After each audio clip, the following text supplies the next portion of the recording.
5월 가정의 달과 또 오늘 어버이 주일을 맞이해서 시련을 딛고 일어서는 가정이라고 하는 제목의 말씀을 드리도록 하겠습니다. 여러분 어느 가정이든지 간에 시련이 있고 고난이 있고 역경도 있습니다. 그 좋은 일만 있고 또 행복한 일만 있는 그런 가정은 없죠. 때로는 힘들고 고달픈 순간들도 있습니다. 그리고 그 고달픈 시련이 금방 끝나는 것이 아니고 오래 가는 그런 경우도 허다합니다. 근데 여러분 그 고난과 시련이 반드시 나쁜 것만은 아닙니다. 그것을 어떻게 대처하느냐에 따라서 화가 되기도 하고 복이 되기도 하는 것입니다. 그렇기 때문에 그 시련과 고난을 어떻게 극복하느냐라고 하는 것이 중요한 거죠.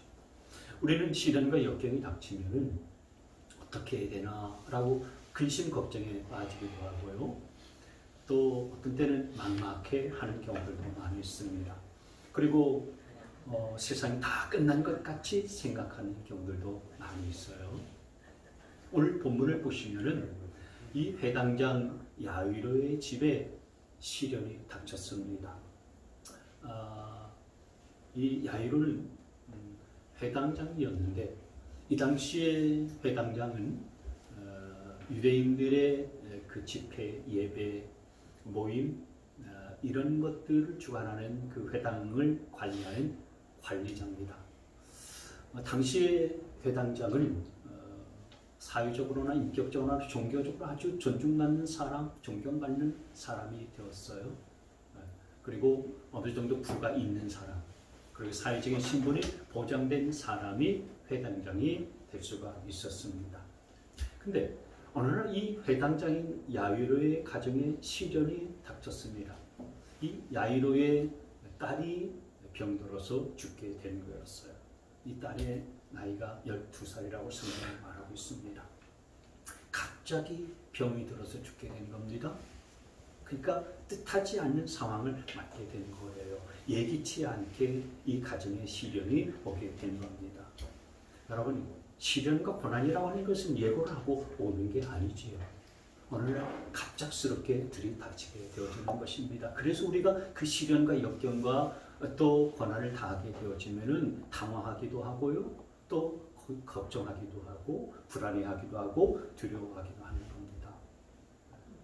저처럼 어느 날 갑자기 큰 사고를 당합니다. 그리고 자녀들에게도 문제가 생기기도 합니다. 그리고 어떤 때는 큰 중병에 걸려서 병원에 입원하기도 합니다. 그리고 회사가 문을 닫아버립니다. 또 어떤 때는 회사에서 퇴출당하기도 하는 그런 경우들도 있잖아요. 그리고 어떤 경우에는 내가 좀 가지고 있는 것을 투자했는데 그 다 그냥 날아가 버리고 또 그 일들이 망해버리는 그런 일들이 있습니다. 여러분 우리가 인생 속에서 겪는 시련과 고난이라고 하는 것은 예고 없이 찾아오게 되어지는 거예요. 그런데 그런 시련을 우리가 어떤 태도로 대하느냐에 따라서 그 시련과 역경이 우리에게 복이 되기도 하고 또 그 시련을 잘 딛고 일어서면은 우리가 정말 우리 가정이 일어설 수 있는 가정이 되기도 하지만 그 시련 앞에서 넘어지는 가정도 있는 것입니다. 저는 여러분의 가정이 시련을 딛고 일어서는 가정이 되시기를 주님의 이름으로 축복합니다. 아멘.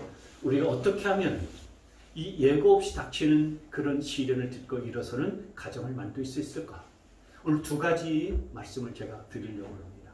자, 첫째는 우리가 시련을 딛고 일어서는 가정이 되려면은 믿음으로 시련을 딛고 일어서는 가정이 되어야 되는 것입니다. 우리 이 제목을 함께 읽도록 하겠습니다. 자, 시작. 믿음으로 시련을 딛고 일어서는 가정을 만들어야 한다. 자, 무엇으로 시련을 딛고 일어서는 가정을 만들어야 된다고요? 믿음으로. 맞습니다. 무엇으로요? 믿음으로입니다. 믿음으로. 오늘 본문을 보시면은 회당장 야이로가 예수님께 나올 때는 12살 난 자기의 딸의 병을 고쳐달라고 예수님께 나왔어요. 근데 예수님께 그렇게 간구하고 말씀을 드리는 그 순간에 집에 있는 아이는 얼마 못 가서 죽어버렸습니다. 죽었어요. 그렇게 주님이 오실 때까지 기다려주지 않았었던 거예요. 그래서 35절 말씀을 보시면은 예수께서 말씀을 계속하시고 계시는데 회당장의 집에서 사람들이 와서 회당장에게 말하였다. 따님이 죽었습니다. 회당장 집에서 사람이 와서 아마 하인이나 종이겠죠? 따님이 죽었습니다. 벌써 죽었다라고 이렇게 이야기를 하고 있습니다. 죽었어요. 그런데 예수님께서는 그 집에 가서 죽은 그 시체를 어떻게 했을까요? 41절 말씀을 보세요. 그리고 아이의 손을 잡으시고 말씀하셨다. 살아있는 아이의 손을 잡은 게 아니고요. 이미 죽은 아이의 손을 잡으신 거예요. 여러분, 이 당시에도 지금도 마찬가지지만은 시체에 손을 대면은 율법으로는 부정한 자가 되어져 버려요. 그래서 시체에 손을 대지 않습니다. 그런데 우리 예수님께서는 이 죽은 아이의 시체에 손을 대셨어요. 손을 대시고 그 죽은 아이를 살리셨습니다. 여러분의 가정에, 여러분의 인생 속에 어떤 시련이 있다 할지라도 우리 예수님께서 손을 잡아주시면 다시 일어서게 될 것을 믿으시기를 바랍니다. 아멘. 예수님이 손을 잡아주시면 불가능한 것도 가능하게 된다는 사실들을 믿으시기를 바랍니다. 아멘. 그래서 저는 여러분의 가정을 우리 예수님의 손으로 잡아주시기를 바랍니다.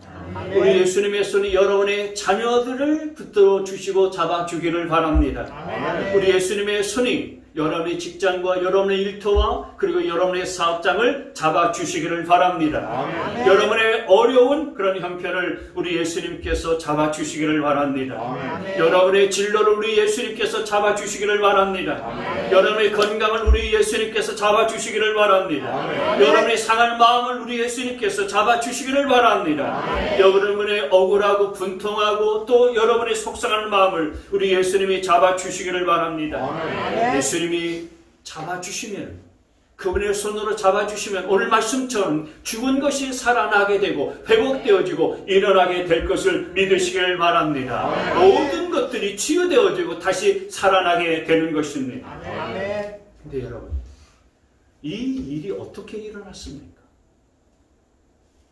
이건 딸이 정말 딸을 자신의 목숨처럼 사랑했었던 아버지의 믿음 때문에 이 같은 일들이 벌어졌어요.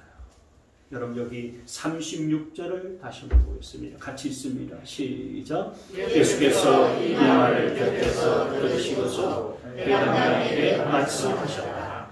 두려워하지 말고 믿기만 하여라. 아멘. 두려워하지 말고 믿기만 하여라. 우리 주님께서는 두려워하지 말고 믿기만 해, 이렇게 말씀을 하신 거예요. 그러니까 주님이 원하신 것은 뭐였냐면은 다른 게 아니었고 이 회당장 야일에게 믿음을 원하셨던 거예요. 믿음 보시기를 원하셨습니다. 다른 것 보지 않으셨어요. 그 회당장에게 믿음이 있느냐 하는 것들을 보기를 원하셨는데 이 회당장은 그 주님 믿었어요. 어떻게 믿었을까요? 여기 23절 열어주시면 간곡히 청하였다. 내 어린 딸이 죽게 되었습니다. 오셔서 그 아이에게 손을 얹어 고쳐주시고 살려주십시오. 이건 주님이 자기 딸에게 손만 얹어주시면 살 것입니다 라고 믿는 그 믿음의 표현이에요. 주님, 그 아이에게 손을 얹어 고쳐주시고 살려주십시오. 그러면 나을 줄 믿습니다라는 믿음의 고백에 담겨져 있는 그런 청혼인 것입니다. 이 믿음이, 이 회당장 야율의 딸의 이 믿음이 그 딸을 살린 줄 믿으시기를 바랍니다. 아멘. 여러분, 22절 말씀을 보시면은 회당장 가운데서 야이로라고 하는 사람이 찾아와서 예수를 뵙고 그 발 아래에 엎드려서 주님 발 앞에 회당장 야이로가 엎드렸다는 거예요. 여러분, 아마 회당장은 주님보다도 나이가 더 많았을 겁니다. 그리고 사회적인 신분도 주님보다 더 높았어요. 여러분, 보통 사람은 자기가 조금만 뭔가 가지고 있어도요, 교만해지는 것이 사람이에요. 자기가 돈이 조금 있잖아요. 그리고 자기가 다른 사람보다 좀 높은 지위에 있지 않습니까? 자기가 조금 남보다 힘을 갖고 있어요. 그러면은 절대로 상대방에게 무릎을 꿇지 않습니다. 상대방에게 머리를 숙이지 않는 것이 인간이에요. 근데 이 회당장은 자기보다 나이도 어리고 사회적인 신분이나 이런 것도 우리는 예수님이 굉장히 높으신 분으로 여기지만 이 당시에 사람들은 예수님을 메시아라고 인정하지도 않고요. 왕으로 오신 예수님을 왕으로 그렇게 영접하지도 않았기 때문에 보통 사람들은 예수님을 사회적인 신분을 굉장히 그렇게 높게 보지 않았어요. 그 자기보다 낮은 지위에 있는 이 사람 앞에 어떻게 했습니까? 그분 앞에 엎드렸어요. 그분의 발 앞에 엎드렸었던 겁니다. 그러니까 자기의 죽게 된 딸을 살리기 위해서 예수님께 나와서 주님이 아니시면은 내 딸을 살릴 수 있는 자가 없습니다. 그러니 주님 제 딸을 살려주십시오. 고쳐주십시오. 자기의 교만을 다 내려놓은 거예요. 자기의 자존심을 다 내려놨습니다. 그리고 자기의 체면도 다 내려놓고서 주님께 간절히 구하는 거예요. 내 딸을 살려주세요. 그것을 한 번만 구한 것이 아니었습니다. 한 번 구하고 끝난 것이 아니었고 계속해서 반복해서 구하고 또 구했습니다. 우는 애기에게 어떻게 합니까? 우는 애기에게 젖 더 준다고 그러지 않습니까? 그래서 주님 앞에 계속해서 간구하고 그렇게 구하는 거예요. 주님 아니면 안 된다고. 주님만이 내 딸을 살리실 수 있는 분이라고 그런 믿음을 갖고서 주님 앞에 매달렸었던 거예요. 그 야이로의 믿음이 죽게 된 딸을 살리게 된 줄 믿으시기를 바랍니다. 이 믿음이 신을 딛고 일어서게 하는 힘인 거예요. 여러분 이 야이로 같은 믿음을 여러분들도 소유할 수 있게 되어지기를 바랍니다. 그래서 여러분 우리가 아까 찬양할 때에 믿음만이 능력이라 하시네 라고 찬양하지 않았습니까? 어떤 사람은 시련이 다가오고 고난이 다가오면은 주님께 가까이 나아가거나 주님을 찾는 것이 아니고 오히려 주님과 더 멀어집니다. 그렇게 되면은 시련을 듣고 일어설 수가 없어요. 여러분 시련이 다가오면 다가올수록 그리고 그 시련이 크면 클수록 주님을 믿고 더욱더 주님께 가까이 나오는 여러분 되시기를 축복합니다. 어떤 시련이 있습니까? 여러분에게 다 시련이 있고 또 어려운 가운데에 빠져있는 분들 계시잖아요. 어떤 시련이든지 간에 주님께서 우리의 손을 잡아주시면 우리는 그 시를 딛고 일어설 수가 있다는 믿음을 갖게 되어지길 바랍니다. 내 불가능한 현실만 바라보지 마세요.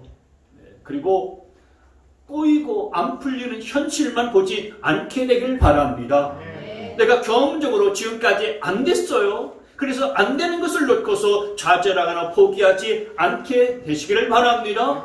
오히려 주님께서 오늘 이 아이의 손을 붙잡고서 그를 치유하고 살려주셨던 것처럼 주님이 붙잡으시면은 시련을 딛고서 우리 가정이 일어설 수 있다라고 하는 이 믿음 갖고서 일어설 수 있는 여러분과 여러분 가정 되시길 주님의 이름으로 축복합니다. 아멘. 자, 두 번째로 우리가 예고 없이 닥치는 이 시련을 딛고 일어서는 가정이 되려면은 어떻게 해야 되느냐? 하나님의 말씀으로 시련을 딛고 일어설 수 있어야 되는 것입니다. 같이 있습니다. 시작. 하나님의 말씀으로 시련을 딛고 일어나는 가정을 만들어야 합니다. 여러분, 우리가 믿음 갖고서 시련을 딛고 일어서려고 하는데 방해하는 것이 있어요.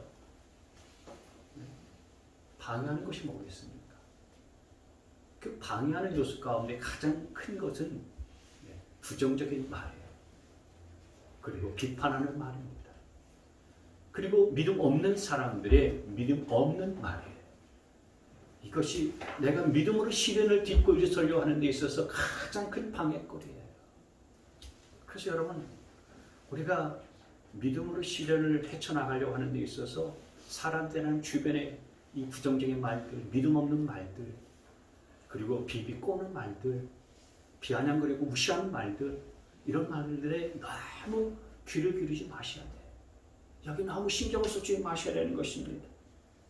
오늘 주님을 믿고서 자기 딸을 고쳐달라고 간구하는 이 회당장 보세요. 주님을 믿고 가는데 어떤 일들이 벌어집니까? 35절을 다시 보십시오. 예수께서 말씀을 계속하고 계시는데 회당장의 집에서 사람들이 와서 회당장에게 말하였다. 따님이 죽었습니다. 이제 선생님을 더 괴롭혀서 뭐 하겠습니까? 그러니까 회당장의 집에서 사람이 왔어요. 와서 그 사람이 하는 말이 뭡니까? 따님이 죽었습니다. 이제 끝났습니다. 이제 다 끝났습니다. 그러니까 주님 말 들어봤자 소용없습니다. 예수 믿어봤자 아무 소용없습니다. 오히려 더 나빠졌고, 그리고 병이 생긴 정도가 나한 정도가 아니라 아예 죽었습니다. 죽었으니 다 끝났다는 거예요. 그러니까 더 이상 왈가왈부 할 필요가 없다. 지금 이 사람이 회당장 집에서 온 사람이 지금 회당장과 예수님과 주변의 사람들이 하는 말이 바로 그겁니다. 여러분, 우리가 그런 말을 듣게 되어지면요, 예수님의 말씀과 그리고 현실의 상황 가운데 간격이 생기고 또 이 괴리가 생기니까요, 하나님의 말씀에 대해서, 신앙에 대해서 회의가 들고요, 또 불신하는 그런 마음이 생겨요. 우리 주님께서는 말씀대로 된다, 내 믿음대로 된다라고 말씀하셨는데, 그리고 믿고 기도하면 다 이루어진다라고 그렇게 말씀하셨는데 현실은 그렇지 않은 거예요. 딸아이가 죽어버렸다 이거예요. 그래서 상황이 다 끝난 거 아니겠습니까? 와서 하는 말이 바로 그겁니다. 그런데 그때 우리 주님께서는 뭐라고 말씀하셨습니까? 여기 36절 말씀 다시 있습니다. 시작. 예수께서 이 말을 곁에서 들으시고서 회당장에게 말씀하셨다. 두려워하지 말고 믿기만 하여라. 아멘. 누가 무슨 말을 하더라도 그 말 듣고서 두려워하지 말고 너는 내 말만 믿어. 내 말만 믿으라 라고 하는 거예요. 죽었다라고 하는 사람의 말을 듣지 말고 그 죽은 사람도 살리고 일으킬 수 있는 내 말만 믿고 들어라. 아멘. 주님께서 이 같은 말씀을 하시는 줄 믿으시기를 바랍니다. 아멘. 여러분, 오늘 이 말씀이 여러분들의 가정과 여러분의 인생 가운데 들려주는 하나님의 말씀이 되어지기를 바랍니다. 아멘. 시련 가운데 있습니까? 고난 가운데 있습니까?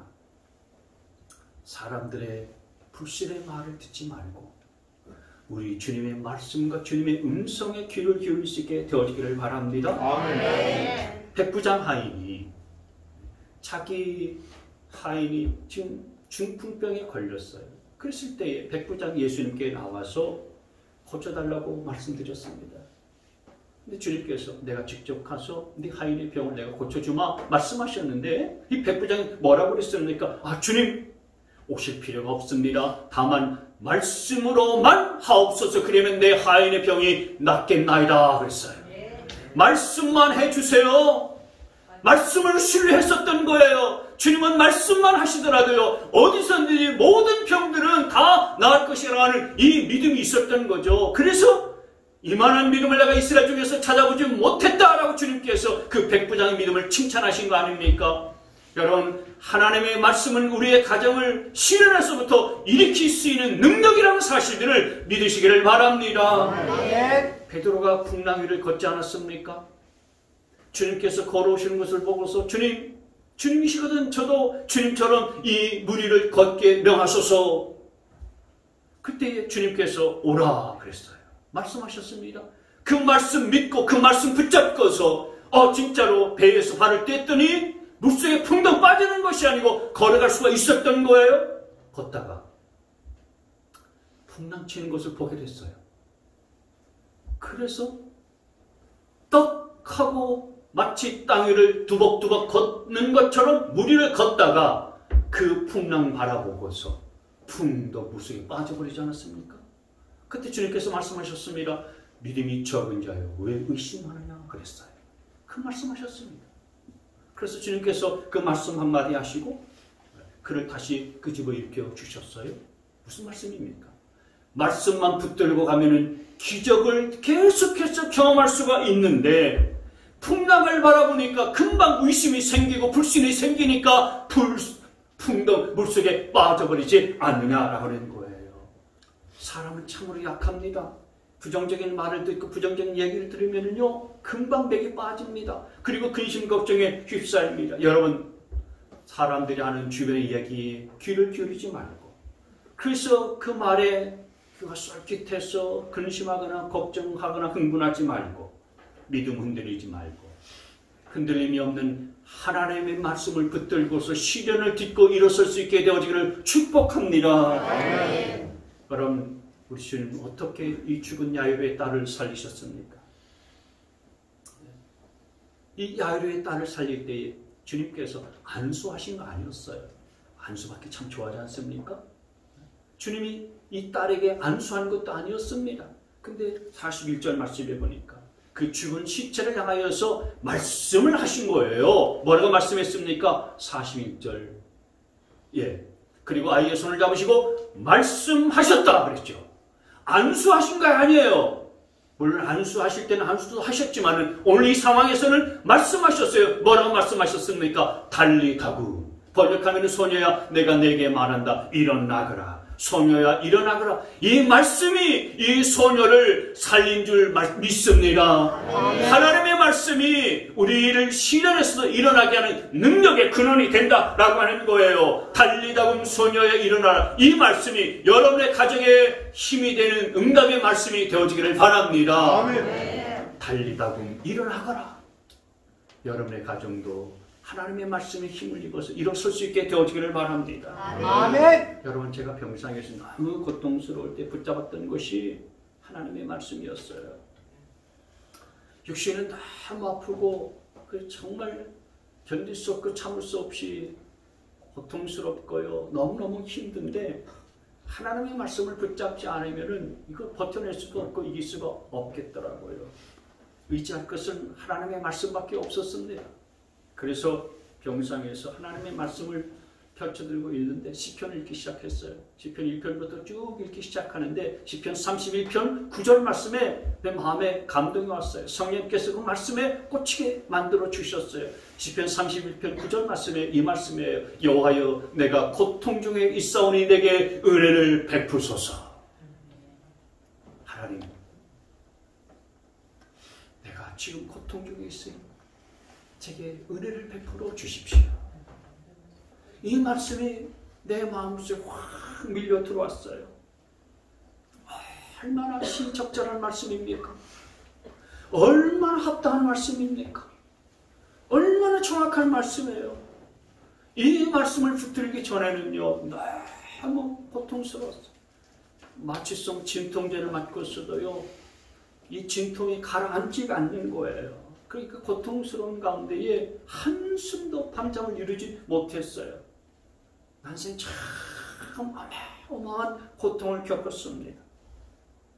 근데 이 말씀 붙들고서 하나님, 제가 고통 가운데 있사오니 되게 은혜를 베풀어 주십시오. 하나님 앞에 이 말씀 붙들고서 기도하고 간구했어요. 병상에서 잠이 오지 아니하니까요 밤새도록 이 말씀을 또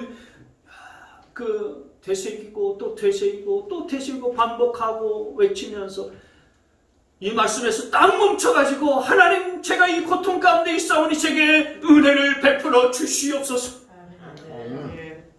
그랬더니요 여전히 고통이 떠나간 건 아니었어요. 진통제를 하루에도 하룻밤에도요 3번 4번 간호사들한테 놔달라고 해야 되는 순간들이 있었어요. 그런데도 불구하고 하나님께서 고통 가운데 제게 은혜를 베풀어 주셨어요. 아멘. 고통 중에 절망하지 않게 만들어 주셨습니다. 아멘. 고통 속에서도 좌절하거나 포기하거나 시리에 빠지지 않도록 저를 붙들어 주셨어요. 아멘. 마음속에 불안이 없었어. 두려움도 싹 지워 주셨어요. 아멘. 하나님이 참된 평안으로 내게 은혜를 더해 주셨어요. 아멘. 그래서 말씀을 붙들었더니 하나님 그 말씀 그대로 내게 은혜를 베풀어 주셔서 말씀이 이루어지게 하는 역사를 보게 하시는구나. 아멘. 얼마나 감사한지 눈물이 쏟아졌습니다. 그래서 제가 주어 칼럼에도 3월 9일 주일인가요? 그 칼럼에도 썼는데요. 그 말씀의 응답을 받고 이 말씀 붙잡고서 하나님께서 제게 소망을 주시고 평안을 주셔서 너무 감사해서 찬양을 듣는데 복음 선각 가운데 오늘을 위한 기도 제목이 그거예요. 오늘을 위한 기도. 그래서 그 찬양 보면은 모든 것을 다 잃어버려도 낙심치 않게 하옵소서. 실망치 않게 하옵소서. 오늘 내가 살아있음에 감사하게 하옵소서. 그 찬양 들으면서 하나님 눈물을 흘렸었던 그 새벽 시간이 있었습니다. 여러분, 하나님의 말씀은 우리를 시련에서부터 딛고 일어서게 하는 힘의 원천인 것이고 근원인 것입니다. 여러분, 말씀을 붙들 수 있게 되어지기를 바랍니다. 아멘. 동강병원에서 피부 이식 수술을 받는데 많이 주저하고 망설였습니다. 이 골절된 피부 조직이 살이 이렇게 움푹 이렇게 파였기 때문에 피부 이식 수술을 안 받으면 안 되는 상황이에요. 근데 걱정이 많이 했어요. 이 살을 떼어내야 되는데 허벅지나 엉덩이 살에서 살을 떼가지고 피부 이식을 해야 된다는 거예요. 야, 이게 살을 떼내면 얼마나 떼어내야 되나? 그리고 또 엉덩이나 허벅지에 살을 떼내면 내가 어떻게 앉고 어떻게 또 누워있나? 야, 이게 병상에서 이게 보통 일이 아니겠다. 지금도 다리 때문에 제대로 움직이도 못하고 휠체어 신세 지고 있는데 참 완전히 그 식물인간 되는 거 아니야? 뭐 이런 생각도 들고 말이죠. 겁이 났어요. 그리고 보통 막 일주일 동안은 극심한 고통 가운데 시달린다고 그러는데 잘못돼서 피부가 잘 안착도 되지 아니하고 피부 조직이 뭐 어쨌든 똑같은 살이지만은 허벅지 살이나 엉덩이 살하고 우리 발목 살이 좀 다르지 않습니까? 이게 안착이 또 안 되면 어떻게 하나 이런 불안함이 들었어요. 그래서 좋은 병원 좋은 의사 찾기 위해서 제 아내도 뭐 저도 이렇게 막 인터넷을 뒤져보고 그랬는데 정말 피부 이식 수술을 맡길 만한 의사가 병원이 없더라고요. 서울도 그렇고 부산도 마찬가지예요. 대구도 그럴 거예요. 그래서 그냥 동강병원에서 피부 이식 수술 받기로 결정하고 처음에는 하나님 앞에 이렇게 기도했습니다. 하나님, 이 다친 부위에 피부에 속살이 차오르게 하셔서 피부 이식 수술을 받지 않고도 낫는 기적을 보여주십시오. 제가 그렇게 기도했다고요. 기도하고서 손을 얹고서 제가도 기도하고 이제 처치실에서 소독하고 뭐 이렇게 할 때에 이제 붕대를 이렇게 떼내고 할 때 보는 거예요. 보면 무슨 하나님이 혹시 속살을 차오르게 하지 않으셨을까 기대하고 보는데 아무런 변화가 없는 거예요. 그리고 또 그 다음날 또 손을 얹고 기도합니다. 내가 예수의 이름으로 명하노니 속살이 차오르게 될지어다. 새살이 차오르게 될지어다. 또 막 그냥 외치면서 기도를 했어요. 사진 찍어봤는데 아무런 변화가 없는 거예요. 똑같은 거예요. 그러다가 계속 그렇게 기도하다가 이제 동강병원에서 피부 이식 수술을 하지 않으면 안 된다. 해야 된다. 날짜를 잡았어요. 처음에 그래서 피부 이식 수술 날짜를 잡고 일정 잡고 나서 기도할 때는 하나님께서 기도를 바꿔주시더라고요. 피부에 속살을 차고 올라와서 피부 이식 수술 안 받아도 되게 해주십시오라는 그 기도가 이제는 하나님의 방법으로 치료해 주십시오. 기도 제목이 바뀌었어요. 하나님의 방법으로 치료하시네. 나만 장군이 엘리사 선지자의 말을 듣고 요단강에 가서 몸을 7번 잠궜더니 그 나병이 깨끗하게 나와서 마치 어린아이의 살같이 새살이 돋아났더라. 그 말씀처럼 하나님의 방법으로 치유해 주셔서 모든 피부 이식 수술이 잘 이루어질 수 있게 하옵소서. 하나님께 맡겨드립니다. 그렇게 기도 제목을 하나님께서 바꾸게 해주셨어요. 그렇게 기도하고 수술을 받았는데 감사하게도 전 굉장히 걱정을 많이 했습니다. 아마 여러분들도 그렇게 제가 피부 이식 수술을 받는다고 할 때 기도를 많이 해주고 염려를 많이 하셨을 텐데 희한하게도요. 아무런 통증이 없는 거예요. 네? 수술 받고 난 다음에 저는 겁이 나가지고 무통을 달라고 그랬어요. 그 무통 요만한 거 있지 않습니까? 모핀, 마약 주사. 그걸 누르면은 이제 진통을 좀 감해주는 그걸 달라고 그랬어요. 근데 그걸 누르지 않고 그걸 맞지 않아도요. 통증을 못 느끼겠는 거예요. 아멘. 그리고 저는 허벅지에 이 피부를 이식했는데 손바닥 한 반 정도 되는 피부를 이식을 했어요.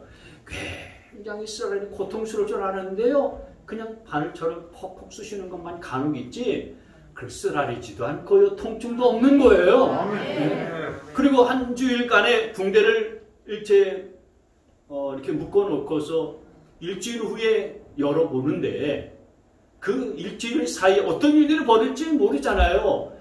요즘은 직접 의사가 손으로 꿰매지 않고 스테플러로 호치키스 있잖아요. 그걸로 찍는 것처럼 이렇게 피부 이식을 하면서 찍어 연결시켜요. 한 20몇 개를 이렇게 박아놨더라고요. 일주일 후에 열어보는데 의사가 잘 냈다라고 이렇게 이야기를 하는데요. 이 분홍빛처럼 새살이 싹 올라와야 되거든요. 하나님께서 분홍빛처럼 올라오게 하셔서 이제 한 하루 이틀 빨리 태어날 수 있겠습니다. 의사가 그런 말을 하더라고요. 아멘. 모든 것이 다 하나님의 은혜인 줄 믿습니다. 아멘. 하나님께서 하나님의 방법으로 치료하셨더니 아멘. 통증을 느낄 수 없도록 염려하거나 걱정하지 않게 되도록 하나님께서 그렇게 다 치유해 주신 줄 믿습니다. 아멘. 여러분 오늘 회당장 야을이의 딸은 이제 죽은 사람 아니에요. 이제 한참 자라날 12살 소녀고요. 세상에서 할 일 많은 아이입니다. 그러니까 이 아이는 일어나야 되는 거예요. 죽음을 딛고 일어서야 되는 겁니다. 질병을 딛고서 일어서야 되는 거예요. 어떤 시련이 와도요. 절망하거나 그냥 포기해서는 안 되는 거죠. 오뚜기처럼 다시 일어서야 되는 겁니다. 저는 여러분의 가정도 일어서고 여러분의 사업장도 일어서고 여러분의 건강도 일어서고 여러분의 직장도 일어서고 그리고 여러분의 자녀도 일어서고 여러분의 재정도 일어서기를 바라고요. 여러분의 경계도 일어설 수 있게 되어지기를 바랍니다. 말씀을 붙들고 일어설 수 있는 여러분 되시기를 바랍니다. 우리 주님의 베데스다 36년 병자의 주님 말씀하셨는데 넘겨보세요. 요한복음 5장 8절 일어나 내 자리를 들고 걸어가라 말씀하셨는데 이 사람이 곧 나와서 자리를 들고 걸어갔다라고 말씀했어요. 베드로와 요한이 성전 비문 앞에 있는 앉은 베이에게 나사렛 예수의 이름으로 넘겨보세요. 나사렛 예수의 이름으로 일어나 걸으라. 그래서 오른손을 잡아 일으켰더니 그가 발과 발목에 곧 힘을 얻고서 뛰어서서 걷고 그들과 함께 성전으로 들어가서 걷기도 하고 뛰기도 하고 하나님을 찬송했다. 할렐루야. 아멘. 여러분의 하나님 시련도 하나님께서 말씀으로 일으켜 주시고 잘 드리고 승리하게 하셔서 일어날 수 있는 그런 가정이 되어질 수 있게 되어지기를 바랍니다. 아멘. 어떤 시련 앞에서도 망설이지 말고 믿음과 하나님의 말씀을 붙들고서 딛고 일어서는 귀한 가정 되어지기를 주님의 이름으로 축복합니다. 아멘.